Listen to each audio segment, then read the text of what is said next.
I've probably spent my whole life trying to be normal, and it's taken me my whole life to discover that there is no such thing. Okay, I've been up here a couple of times, and I should say I'm not a stand-up comedian. I think I've said this before. I'm really only doing this because my therapist told me that it would be good for me to stand up in front of an audience and to kind of confront myself and expose myself to situations which kind of frighten me and scare me. So he said, you've got to put yourself in a position where you expose yourself to your fears. And so I thought, well, I'll get up here in front of an audience and I'll just start, beating these demons that I have.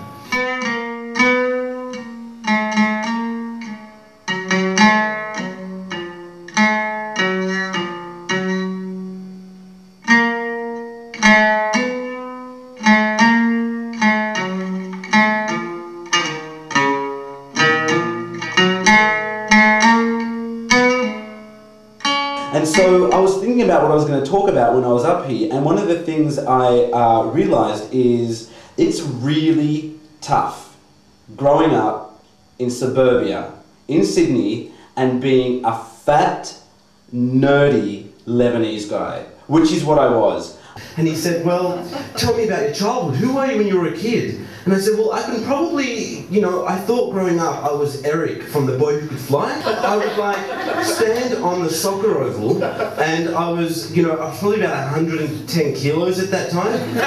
And I would sit there and I'd think, all these guys hate me. I'm like the outsider, so I would wish really hard that I could fly. And then if I took off the ground, all of a sudden all these guys would just clap and go, woo, Les, yeah. But that never happened. And so I went to high school, and my parents sent me to Punchbowl Boys High School, which has just been voted the most violent high school in Sydney. I mean, 5 of the 6 gang rapists went there, and drug dealers and everything. And it's a tough place to turn up on your first day of school and realise that you are different and you do not fit in.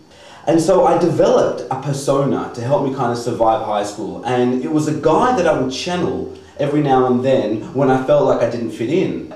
And suddenly, without even thinking, I would transform, and this guy would come over to me and I'd say, oh, I don't know, man, I reckon maybe today, me and Robbie, we're going to go down and get a kebab, and then maybe we're going to go cruise around the neighbourhood. Man, I don't know, we're just looking for some bitches, eh? Man, do you know any bitches? Can you hook us up?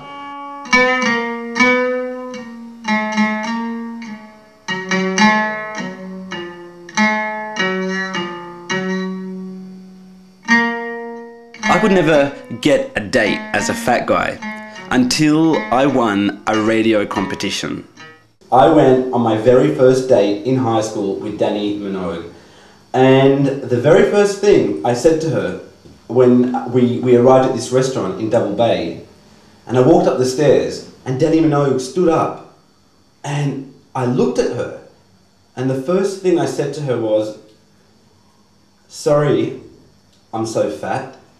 Now, you don't get to being 115 kilos without having some kind of eating disorder, but I had to go to therapy to find that out. And, let me just talk about Diet Coke for a second to all the men in the house.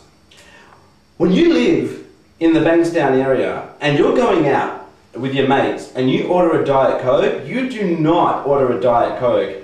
You order a DC.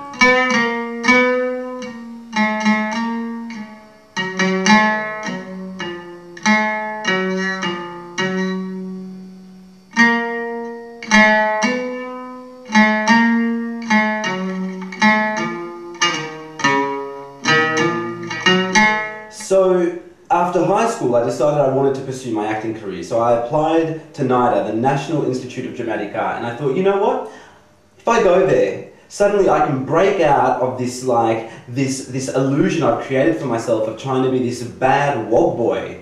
And I got to NIDA, and the first thing my acting teacher did was step up in class and said, look who we have here. We've got a boy from Bankstown.